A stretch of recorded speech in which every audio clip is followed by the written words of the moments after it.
오늘은 말씀의 통로를 알자 1권의 네 번째, 너는 취하라, 네 것이 되게 하라, 이 말씀을 통해서 오늘 말씀을 드리려고 하는데, 오늘은요 서론 부분으로 우리가 말씀의 통로를 아는 방법을 몇 가지를 예문을 들어서 먼저 한번 오늘 설명을 드리고 내일까지 하고요. 그 다음에 또 본격적으로 좀 말씀을 드려보자 합니다. 열왕기하 6장 6절로 7절은 하나님이 사람이 가로되 어디 빠졌느냐 하매 그곳을 보이는지라. 엘리사가 나무가지를 베어 물에 던져서 도끼로 떠오르게 하고 가로되 너는 취하라. 그 사람이 손을 내밀어 취하니라 이랬어요. 여기 보면은 너는 취하라, 이거는 히브리어 룸이고, 손을 내밀어 취하니라, 이거는 락하고 달라요. 다른데 어쨌든 그건 그렇고요. 오늘 이제 이 엘리사가 행하는 그 역사죠. 역사인데 먼저 엘리사를 말씀하기 전에 오늘 제가 엘리야에 대한 말씀을 먼저 서론으로 잠깐 말씀을 드리고 예문을 들고 넘어가고자 합니다. 자, 우리가 설교를 하는데요, 말씀의 통로를 알고 설명하면요 설교가 너무너무 쉽다고 그랬잖아요. 지금 엘리야 뭐죠? 엘리야 너무 잘하잖아요. 엘리야가 뭐라 했죠? 내 우러가 없으면은 3년마다 뭐예요? 비가 오지 않을까 해가지고 비가 안 왔죠. 비가 안 왔어요. 그래가지고 갈멜산 전투가 이루어지죠. 갈멜산. 거기서 어떻게 하죠? 전부 다가 갈멜산 지난번 설명했지만은 또 다시 나중에 따로 날마다 또 설명하겠습니다. 갈멜산 전투가 어떤 것인가? 850대 이루다가 바실자고 교전해가지고 나중에 뭐죠? 450명을 죽이고, 그죠? 400명 살려놓죠. 그리고 어디 가죠? 이걸 했음에도 불구하고 엘리사는 어떻게 하죠? 나중에 이세벨 말한바들 때문에 쫓겨가지고 로뎀나무 밑에 가서 사보다가 머리 박고 숨어가지고서 나 살려달라고 통사정을 하죠. 그러니까 이렇게 내 말 한마디만 하면 3년 비가 안고 사는 역사를 이뤘던 그 엘리야가 800세기로 싸워가지고 400명 죽이고 살려놨음에도 불구하고 왜 여자 말 한마디에 도망을 쳐가지고 머리 박고 타적을 하냐고요. 그죠? 근데 어떻게 해죠? 로뎀나무 아래 딱 일어가지고 하나를 원망을 하고 있는데 까마귀를 보내가지고 뭐요? 물 한 병과 떡 한 덩이, 떡 한 덩이. 아니 물도 두 배 세우면 안 돼요? 왜 다 물 한 병에 딱 떡 한 대밖에 안 나고요. 그래서 어떻게 하죠?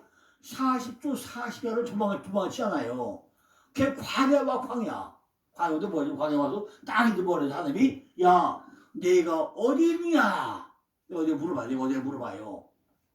그러면서 나중에 하나님 뭐죠? 하나님이 하는 방법을, 하나님이 이루고자 하는 방법을 세 가지로 설명해요. 산에 서술을 하고 나서 강한 바람 가운데도 하나님이 없고, 지진 가운데 하나님이 없고, 불 가운데 하나님이 없고, 신 가운데도 하나님이 없는데 하나님이 나중에 세 가지 사명을 주죠. 이렇게 엘리야를 통해서 우리가 지나가던 통로를 알 수 있다는 거죠. 이렇게 우리가 전체 성경을요 하나로 꿰뚫어 보고 나면요 설교도 너무나 쉽다는 거죠. 오늘 말씀이 뭐죠? 지난번에 맨 먼저가 뭐였죠? 그리스도까지. 그걸까지 얘기했어요. 두 번째가 뭐였죠? 허리띠 매자, 허리띠. 가죽띠 매자, 금띠까지 매자 그랬죠. 세 번째가 뭐였죠? 세 번째가 바로 갑절의 능력을 받는데 네 터는 돈데 물이 좋지 않아서 토산이 열지 않는다. 그리고 어디 길갈서 베델로 여리고로 요단으로 흘러가면서 사무다 뭐죠? 내 안에 성전을 다시 건축해서 어떻게 한다고요? 새 그릇에 소금을 담아오라고 그랬어요. 근데 요한복음 4장에 보고는 또 어떤 장이죠? 내가 목마르다. 내가 목마르다요? 자기 정체성을 얘기하죠. 그런데 그리고 어디요? 이 사마리아 여자가 지금 우물가에서 누굴 만나죠? 우물가에서 예수 만나는데 무슨 얘기예요? 생수 얘기래. 생수. 바로 때요, 때. 성호 때. 생수 얘기를 하죠. 그럼 예수님이 뭐라 하죠? 야, 네가 주던 물을 먹으면 목마르거니와 내가 주던 물을 주면은 너는 영원히 목마르지 않을 거야. 얘기를 하죠. 내가 주는 물을 너 왜 오지 않을 거야 하면서 뭐죠? 내 남편이 몇 명이냐? 내 남편이 몇 명 물어봐요. 아니 왜 생수 이야기를 하면서 남편이 몇 명을 왜 물어보냐고요? 이렇게 해결 방법을 설명하죠. 그래서 뭐하죠? 그럼 예배예요, 예배. 예배로 넘어가요. 예배로 다 넘어간단 말이죠. 야, 세상 사람이 전부 다 예배를 하는데 우리는 안원 시댁에 예배하거니와 나머지 사람들은 네 못한 시댁에 예배한다. 예배를 해요. 그죠? 예배가 뭐냐? 예배가 뭐냐? 알지 못한 예배가 뭐고 아는 예배가 뭐냐 설명해요. 그래서 뭐하죠? 영원히 목마르다는 생수가 뭐냐 하는 걸 설명해요. 그죠? 이것이 제가 보기에는 말씀의 통로라는 거, 통로. 우리가 이렇게 말씀의 통로를 알고 나면요. 성경은 너무나 쉬워지고, 목사의 설교는 너무나 쉬워지고, 듣는 사람은 아주 쉽게 이해하고, 똑소리 나게 눈으로 보고, 듣고, 말을 할 수 있다는 거죠. 오늘 이야기인데요. 지금 너는 취하라. 아니, 지금 전체 얘기는 그렇습니다. 선생도가 나무로 가가지고 도끼가 물에 빠졌는데 그거를 누가 엘리사가 나무까지 갖다가 건져 올려가지고 나무를 패가지고 뭐요? 갖다 우리 집을 지쳐 우리 안에 성전을 지쳐 이 얘기가 오늘부터 3일 동안에 할 이야기의 핵심입니다. 핵심. 지금까지 이렇게 그리스도까지 거쳐가지고 가족들이 뛰고 그도 그때 오셔가지고 길 가서 베들로 여리고로 요단으로 전부 흘려가서 내 안에 터가 안 좋아가지고 새그레 소보다 물에 뿌렸음에도 불구하고 안 되니까 그래죠. 내 안에 성전을 다시 새로 신축을 하던데 신축하려고 돼요. 각각 나무를 해다가 하늘에 누가 있어야 돼요. 예수가 있어야만이 예수의 방법대로 내 안에 집을 짓는다는 얘기죠. 그 얘기를 하려고 합니다. 그죠? 그러니까 우리가 집을 짓는 얘기예요. 이 얘기를 하는데 오늘 서로 부분에서 우리가 지난 몇 번 동안 설교하다가 다시 한번 반복을 해보고 본론에 들어갈까 합니다. 열왕기하 2장에서 엘리야가 엘리사의 말씀을 통해서 세 그릇의 소금을 가져와라. 그래서 뭐했죠? 갑절의 능력을 받을 수 있다는 말씀을 전했죠.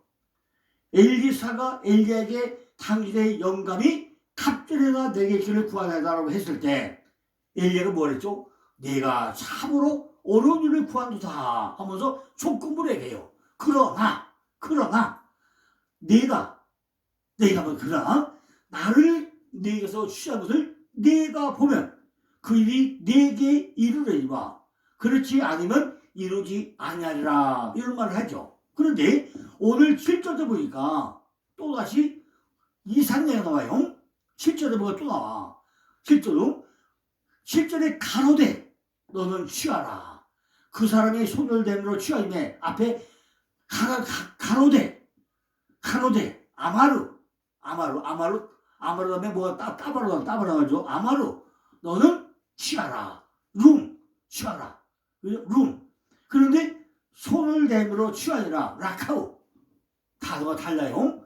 취하라 달라. 이렇게 우리는 오절을 봐야만이 본뜻을 알고 있다는 거죠.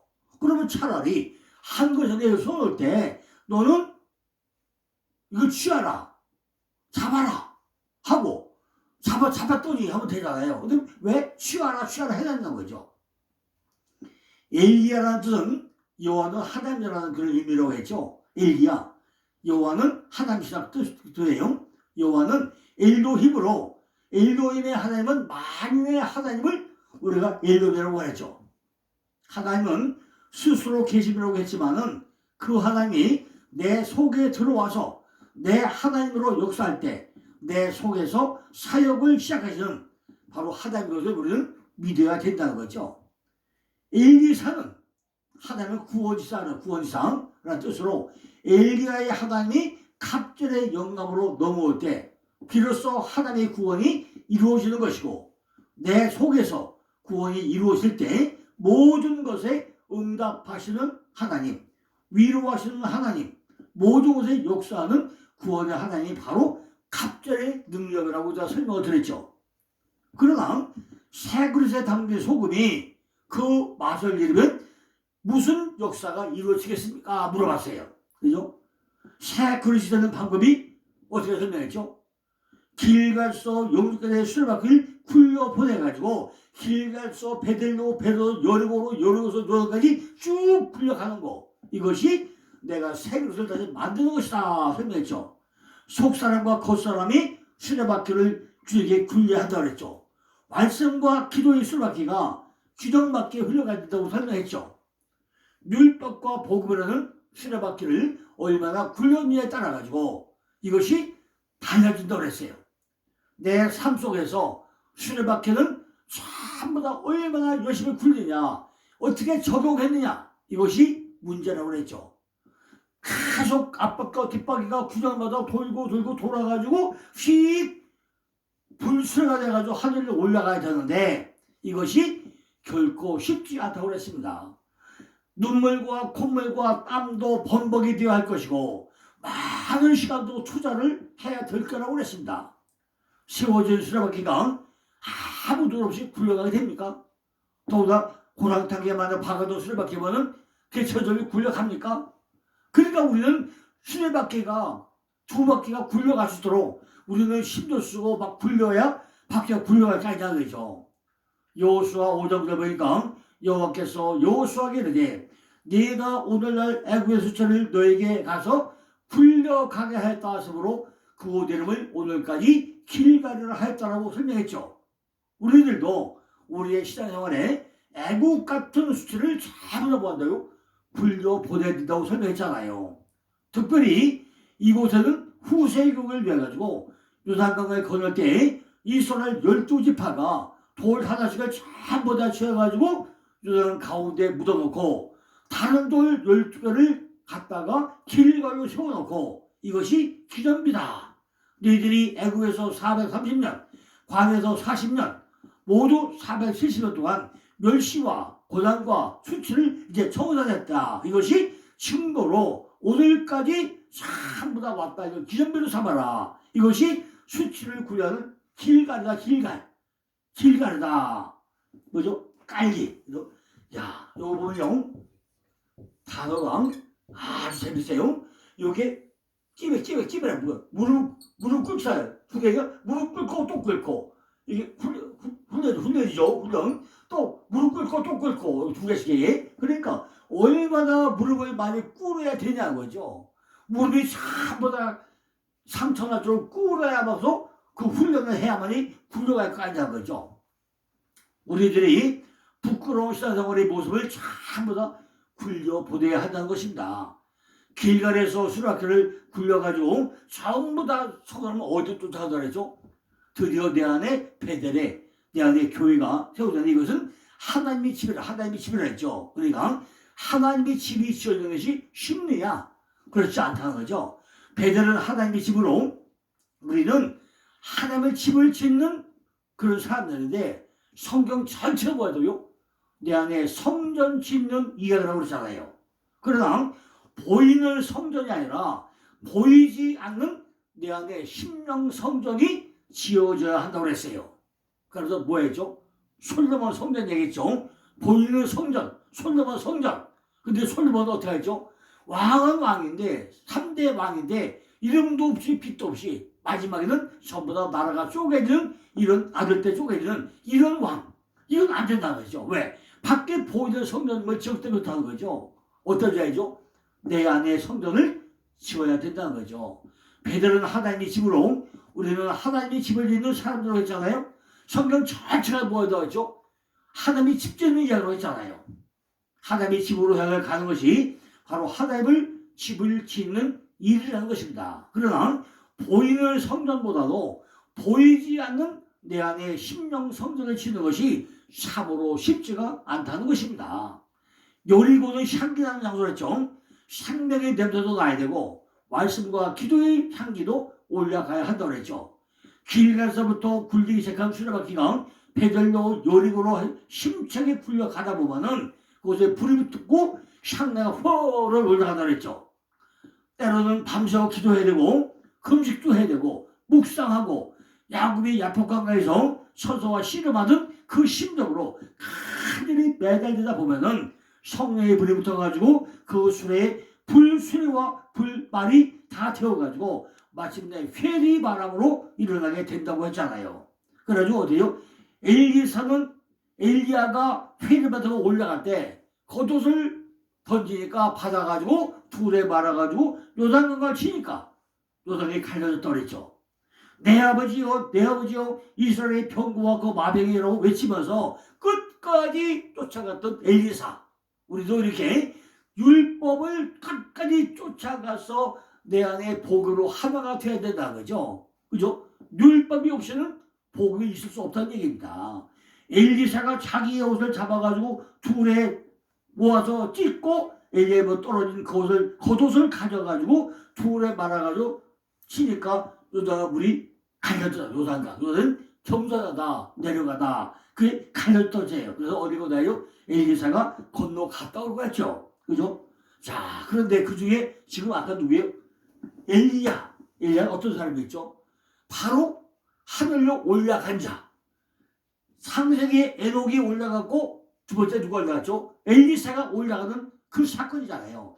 회리바람 타고 올라간 것을 보는 것이 갑절의 능력을 받는 비결이라고 했잖아요. 우리도 하늘로 올라간 것을 불수와 불말을 우리도 체험을 해야 된다고 했잖아요. 다른 사람이 소용 없죠. 우리가 바로 내가 그걸 보고 내가 체험을 해야 된다는 거죠. 바로 내가 그걸 직접 보고 내가 시험을 해봐야 돼요. 그걸 안 해보면은 목회 재미가 없죠. 그죠? 바로 내가 영적 창자가 되었던 날을 내가 누리면서 살아야 된다는 거죠. 내가 영적 창자가 되면 내가 뭐죠? 바로 불수와 불말이 하나가 돼서 하늘 휙 올라가는 그걸 끝까지 복음하고 그럼 어디로 들어가죠?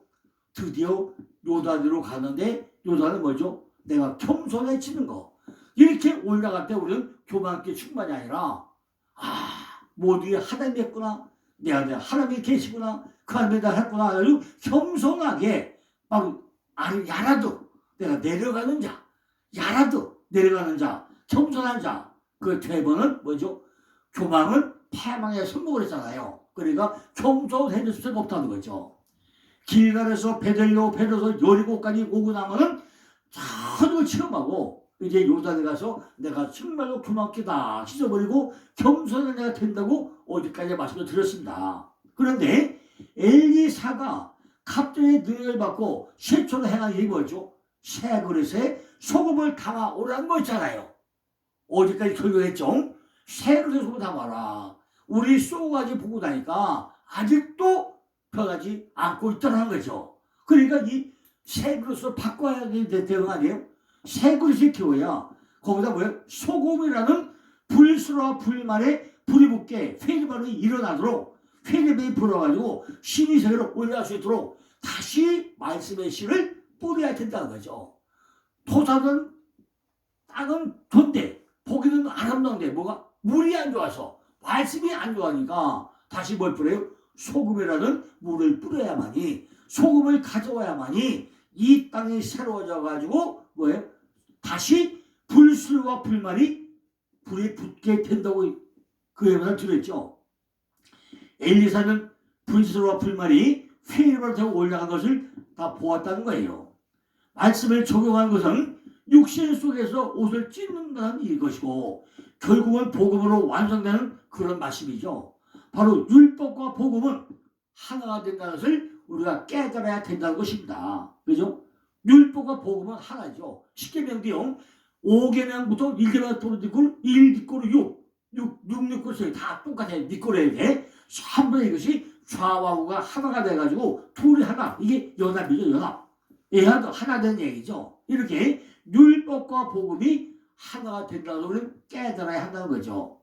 엘리사는 능력을 받고 최초의 이적으로 바로 뭐였어요? 새 그릇에 소금을 담아오라고 우리가 이미 어제 말씀을 드렸죠. 이 성읍의 터는 아름다우나 물이 좋지 못하므로 토산이 익지 못하나다라고 했던 그 곳에 물의 근원을 고쳐주어가지고 오늘날까지 이르니라 그랬어요. 그죠?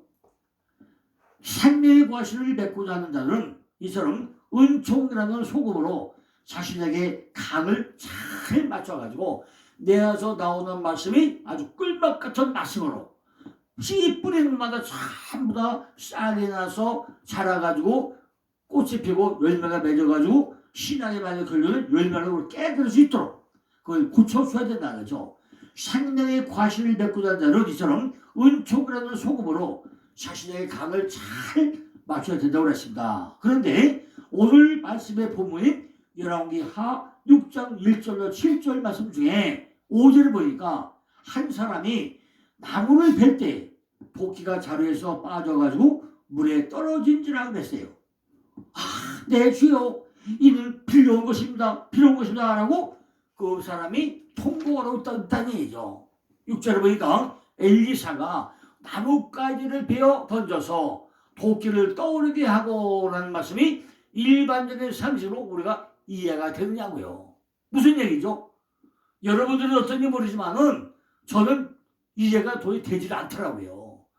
도끼가 쇳덩어리가 강 속에 물속에 빠졌는데 나뭇가지 하나 가지고 건져 올라옵니까? 이게 어떻게 이거 이해가 됩니까?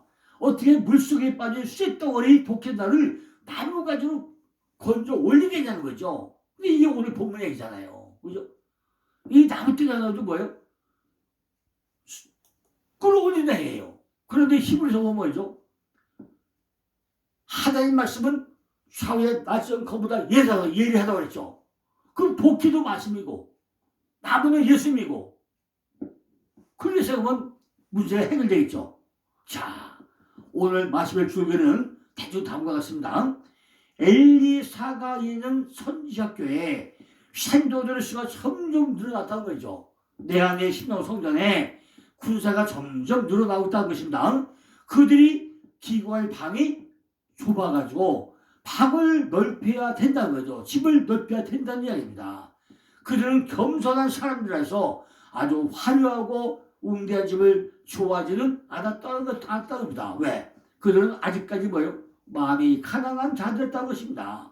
야, 내가 뭘 알아? 별거 모르다. 아주 마음이 가난한 자였다는 것입니다. 그들은 요직에 앉는다는 상관이 없는 아주 겸손한 자들이었다는 거죠. 그 누가? 바로 우리 자신, 내 자신이잖아요. 그죠? 그래서 이웃집에 가서 연장을 빌려와야 되는데 뭘 빌려요? 나무를 하고 해서 도끼를 빌려왔는데 그 중에 한 사람 이야기입니다. 그들은 금년에도 스스로 수고하려고 했다는 거죠. 대선대가오서 3장 8절 10절을 보니까 먹어야 자는 일을 해야 하고 일을 하지 않으려면 굶어 죽어야 한다고 나와요. 그러니까 엘리사는 존중하는 그런 자들인데 주님 같이 가야 된다니까 그래 내가 갈게. 서슴없이 주님은 우리를 따라 나서는 거죠. 주님은 한 번도 우리가 요청할 때 나 바빠 못 가. 그런 하나님이 아니더라는 거죠. 그죠? 지금 엘리사가 같이 가지 않으면은 세목을 자르지 않는다는 거예요. 지금 엘리사가 누구 모양이죠? 바로 예수의 모형이잖아요. 예수의 모형으로 등장을 하고 있는 것입니다. 3절에 보니까 당신도 총리가 함께 가소서. 좀 예수님에게 부탁하는 얘기입니다. 그들을 정직했고 모든 사람에게 각자의 것을 돌리려고 한 자들인데 그 중에 한 사람이 도끼질을 하다가 불행히도 도끼를 물속에 빠져가지고 도끼날이 자루에서 빠져가지고 물속에 빠졌다는 거예요. 5절 뭐라죠? 내 주여 이는 필요한 것입니다. 시올 필요합니다. 이렇게 하고 있다는 거죠. 만약에 도끼가 자기 도끼였다면은 자기 동료들과 더 이상 일할 수 없게 될 것만 걱정했지. 이거 필요한 것입니다. 이렇게 한탄을 했겠나 보죠. 근데 잘 보세요. 오늘날도 이렇게 필요한 도끼가 얼마나 많아요. 이해가 안 가시죠? 인터넷에서 잘파가 집 가지고 다 맛이 필요하지 않습니까? 내가 성경을 가지고 밤새고 노력하고 파고들고 파도 안 하고 어디 인터넷에서 떠올다는 글을 잠깐 가져오는 거 이것이 필요한 도끼 아니냐고요. 필요한 맛이 아니냐고요. 내게 아니잖아. 남의 거 슬쩍 빌려가지고 내 거 그냥 쓴 사람이 얼마나 많이 있냐는 거예요. 그죠? 그런 걱정 외에도 정당하게 대하고 감사를 드려야 그 토끼 임자는 부당한 일을 저질러 가지고 걱정이 됐다는 거죠. 그런데 요즘 사람이 걱정을 합니까? 인터넷에서 아무거나 퍼다가 그냥 내 것만 쓰고 입싹 닦는 사람이 얼마나 많이 있어요. 내일 설교인데 설교님이 그래 감사합니까? 여기저기 다 주셔가지고 그냥 솔깃하게만 다 짜집게 해가지고 이게 내 거 그냥 빌려놓기가 얼마나 많이 있냐는 거예요. 그죠? 빌려온 물건에 대해서도 내 것처럼 주의를 기울하는데 절대로 기울이지 않는다는 거죠. 그죠? 남이 또 빌려왔는데 그럼 잘 쓰고 반납해야 되잖아요. 반납합니까? 쓰고 나면 그만이잖아요. 막 버려버려. 왜냐면요. 우리는 우리를 이웃의 자신같이 사랑해야 되는데 대접해야 되는데 남을 나한테 대접해야 되는데 그것도 안 해요. 안 하고 그냥 빌려오고 말아. 이런 선자생도가 전부 다 왜요? 다 가난해. 내가 내 걸로 만들지 않고 내가 턱턱 결써가지고 너무 가난뱅이니까 남의 거 전부 다 훔쳐오지 못하고 그냥 잠깐 빌려다 쓰고서 많다는 거예요. 그래서 도끼도 살 능력이 없다는 거죠. 도끼가 말씀이잖아요. 말씀. 말씀이 뭐죠? 가서 서적을 사던가 CD를 사던가 뭐 해가지고 내가 피땀 흘려서 노력해서 해야 되는데 남의 거 빌려와. 말씀을 빌려와. 그래도 쓰다가 그것이 어디서 나무 살아서 빠졌다는 거예요. 이제 그 독재를 이루는 것이 남들이 큰 또 걱정이 되더라고요. 또 조그만한 양심이 있는 거죠. 걱정이 되더라는 것입니다. 3절에 보니까 엘리사는 신도들이 원하장 그들과 함께 살림으로 가기로 약속을 하고 있다는 거죠. 예수님, 내가 산에 남으로 같이 갑시다 하니까 그래 같이 갈게. 한 번도 거리라고 예 하더라는 거죠. 이상이요. 오늘 본문에 대충 요약된 줄거리 내용입니다. 그러나 이 내용만 가져오는 도저히 아마 이해가 되지 않는 부분들이 많이 있을 줄 압니다. 이 내용을 이해를 깊게 하시면요. 정말로 우리가 밤새워 기도도 해보고 정말 우리가 눈물 콧물도 흘려봐야 됩니다.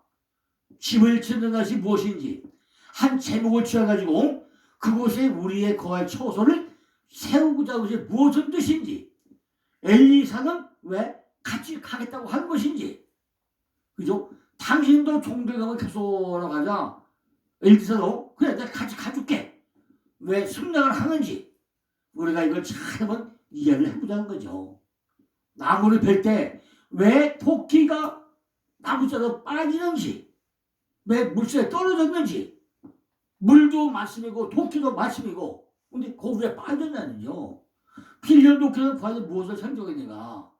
엘리사는 나뭇가지로 떠오르는데 그 나뭇가지의 정체는 과연 무엇인가. 그러면 생각을 해봐야 하는 거죠. 너는 취하라.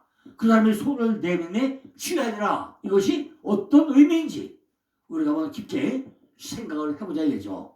자, 오늘 여기까지 하고요. 내일은 다시 이제 문자적으로 해석한 부분을 또 다시 한번 설명하고 본론으로 들어가자 합니다. 내일도 앞에 부분에 서로 부분에 쭉 설명하고 나서 이제 각각 우리 이 본론에 들어가자 합니다. 내일 뵙겠습니다. 감사합니다.